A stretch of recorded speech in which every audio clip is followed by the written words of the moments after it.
নূর নবীজি, দয়াল নবীজি নুরানি জমান মুরিদি বলে দিয়েছেন, নফল রোজা রাখলে যে সওয়াব, মানুষের সাথে ভালো ব্যবহার করলে তার থেকেও বেশি সওয়াব।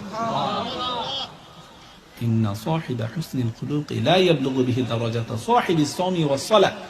নফল নামাজ পড়লে সওয়াব আছে কিনা? শবে বরাত আমরা নফল নামাজ পড়ি, শবে মেরাজ আমরা কি করি? নফল নামাজ পড়ি। মুহররমের সময় আমরা কি করি? নফল নামাজ পড়ি। কিন্তু ওয়াহাবীরা মাদাদা এগুলি ঈমান চোরো, আমল চোরো, ঠিক কিনা?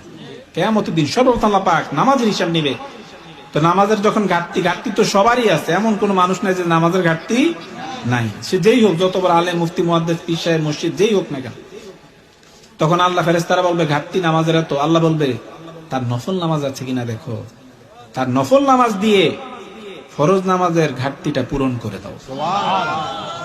সেই নফল নামাজ আমরা মেরাজের সময় পড়ি, বরাতের সময় পড়ি, বিভিন্ন অকেশনালি পড়ি, এগুলি ওয়াহাবীরা বাধা দেয়।